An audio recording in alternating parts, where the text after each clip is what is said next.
வயிற்று வலியோடு உங்கள் ஹாஸ்பிட்டலுக்கு வராங்க அப்படின்னா அந்த குழந்தைக்கு நீங்கள் அல்ட்ராசவுண்ட் பண்ணணுமா? எப்போதுமே வந்து எங்களுடைய டிபார்ட்மெண்ட்டுக்கு பொதுவாக வந்து ஒரு குழந்தை வந்து வயிறு வலியோடு வந்துச்சுன்னா நாங்கள் எப்போதுமே ஃபாலோ பண்ணுறது வந்து ஒரு 3 ஸ்டெப் அப்ரோச்.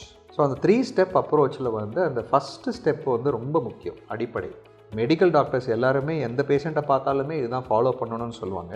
ஸோ அதில் வந்து ஹிஸ்ட்ரி டேக்கிங் அப்படிங்கிறது வந்து ஃபஸ்ட்டு நம்மளோட ஸ்டெப்பு. 2வது ஸ்டெப்பு வந்து குழந்தைங்களை பார்த்து எக்ஸாமினேஷன் பண்ணுறது.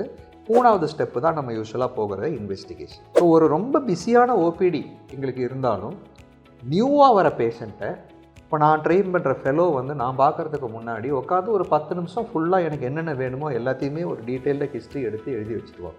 அதை திரும்ப டபுள் செக் பண்ணி கிராஸ் வெரிஃபை பண்ணி அதுக்கப்புறமா என்ன ப்ராப்ளம்னு பார்க்குறதுக்கு நெக்ஸ்ட்டு வந்து என்னுடைய ஜாபு. இப்போ அவங்க கேட்டிருக்கிற ஹிஸ்ட்ரியில் ஏதாவது ஒரு 2-3 பாயிண்ட் மிஸ் ஆகுதுன்னா அதை அடிஷ்னலாக ஆட் பண்ண வேண்டியது என்னுடைய ஜாபு. இல்லை அவங்க கேட்ட கேள்வியே திரும்ப டவுட்ஃபுல்லாக இருக்குது அப்படின்னா திரும்ப துருவி கேட்டு வேறு மாதிரி ஹிஸ்ட்ரி எடுக்கிறதும் நம்மளுடைய ஜாப். ஸோ ஃபஸ்ட்டு நம்ம எப்போதுமே வந்து வயிற்று வலின்னு ரொம்ப நாளாக ஒரு குழந்தை இல்லாட்டி அவங்க ஃபேமிலி வராங்க அப்படின்னா என்ன நடக்குதுன்னு நம்ம ஜென்ரலாக வந்து ஃபுல்லாக தெரிஞ்சுக்கிறதுக்கு பேர் தான் ஹிஸ்ட்ரி டேக்கிங். அது ஆரம்பத்தில் வந்து we have to get to know the family. அப்பா என்ன செய்கிறாரு, அம்மா என்ன செய்கிறாரு. இப்போ அது நேரம் என்ன சொல்லுவாங்க, டாக்டர் நாங்கள் 2 பேரும் ஒர்க்கிங், பாட்டி தான் பார்த்துக்கிறாங்க.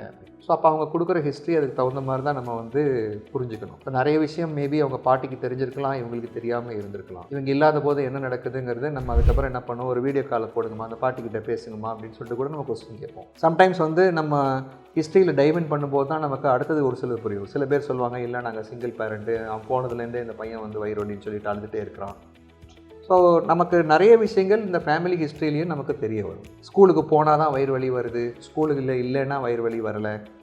ஸோ எப்போ ஆரம்பிச்சது, என்ன ஆகுது, அவன் ஹாலிடேஸில் எப்படி இருக்கான், இதில் இருக்கான். ஸோ அது மாதிரி ஒரு டீட்டெயில்டு ஹிஸ்ட்ரி டேக்கிங் இல்லாமல் நம்மளால் அடிப்படை ஹிஸ்ட்ரி இல்லாட்டி நம்மளால் டயக்னோசிஸுங்கிறதுக்கு வரத்துக்கு வாய்ப்பே கிடையாது. நெக்ஸ்ட்டு வந்து நான் சொன்ன மாதிரி 2வது கட்டம் வந்து எக்ஸாமினேஷன். ஸோ குழந்தைங்களுக்கு ஏதாவது மிஸ் ஆகும், படுக்க வச்சு நம்ம வந்து ஒழுங்காக எக்ஸாமின் பண்ணால் கண்டிப்பாக நிறைய விஷயங்கள் நமக்கு தென்படும். 3வது ஸ்டெப்பு நீங்கள் சொன்னது கரெக்டு, இன்வெஸ்டிகேஷன்ஸ்.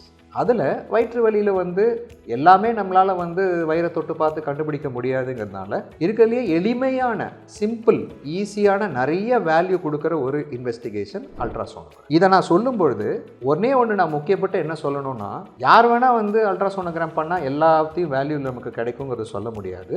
ஒரு பீடியாட்ரிக் இன்ஸ்டிடியூட்டில் ட்ரெயினான ஒரு சோனாலஜிஸ்ட் வந்து, ஒரு ரேடியாலஜிஸ்ட் வந்து ஸ்கேன் பண்ணி அதில் கொடுக்குற வேல்யூ கண்டிப்பாக வந்து பொதுவாக வந்து அடல்ட்ஸுக்கு பண்ணுற ரேடியாலஜிஸ்ட்டோ சோனாலஜிஸ்ட்டோ பண்ணுறதை விட ஒரு ஸ்டெப்பு கண்டிப்பாக எக்ஸ்ட்ரா வேல்யூ கண்டிப்பாக தரும். சம்டைம்ஸ் வந்து நீங்கள் வெளியில் ஸ்கேன்லாம் பண்ணிவிட்டு வந்தால் கூட நமக்கு சந்தேகம் இருந்ததுன்னா மறுக்கா இங்கே இன்னொரு முறை ஸ்கேன் பண்ணுறது வந்து பொதுவே வந்து எங்களுடைய பழக்கம். அண்ட் அதில் நிறைய வாட்டி வெளியில் மிஸ் ஆன கண்டிஷனும் நாங்கள் கண்டுபிடிக்கிறோம். டாக்டர் நாங்கள் எத்தனையோ இடத்துக்கு போயிட்டோம், நீங்கள் தான் கண்டுபிடிச்சிங்க அப்படின்னு பேஷண்ட்ஸ் வந்து ரொம்ப பெருமையாக என்கிட்ட வந்து சொல்லுவாங்க. அப்போ நான் யோசிப்பேன், நான் இவ்வளோ நல்லா கண்டுபிடிக்க முடியுதுன்னா அதுக்கு நிறைய வந்து எனக்கு ஹெல்ப் பண்ணது என் கூட ஒர்க் பண்ணுற ரேடியாலஜி கலீகாக தான் இருக்கலாம். ஏன்னா அவங்க எல்லாரும் வந்து எனக்கு ஹெல்ப் பண்ணாதானே வந்து நான் வந்து உங்களுக்கு டயக்னோசிஸ்ங்கிறது நம்ம கண்டுபிடிக்க முடியும். ஒரு நம்ம இந்த ஹிஸ்ட்ரி, எக்ஸாமினேஷன், அதுக்கப்புறமா பண்ணுற டெஸ்ட்டு எல்லாத்துக்குமே வெவ்வேறு வேல்யூ சிஸ்டம்ஸ் இருக்குது. இப்போ இதில் கண்டுபிடிக்க முடியலன்னா அதுக்கு அடுத்தது எங்கள் டிபார்ட்மெண்ட்டில் வயிற்று வலிக்கான என்னென்ன காரணங்கள் இருக்கோ அதுக்கு நாங்கள் ஒரு பேக்கேஜ் மாதிரியே நாங்கள் வந்து ஒரு பண்ணி வச்சுருக்கோம். அது ஒரு set of blood test, urine test, motion test. காமனாக அட்லீஸ்ட் வந்து ஒரு 90% பார்க்குற எல்லா காரணங்களையும் ஒரு ஸ்க்ரீனிங் டெஸ்ட் மாதிரி பண்ணி வேறு ஏதாவது கண்டுபிடிக்க முடியுதா அப்படின்னு பார்க்கறதுக்கான ஒரு பேக்கேஜ் அது. ஸோ அது வந்து எப்போதுமே ஸ்டெப் 3ல் தான் நாங்கள் யூஸ் பண்ணுவோம்.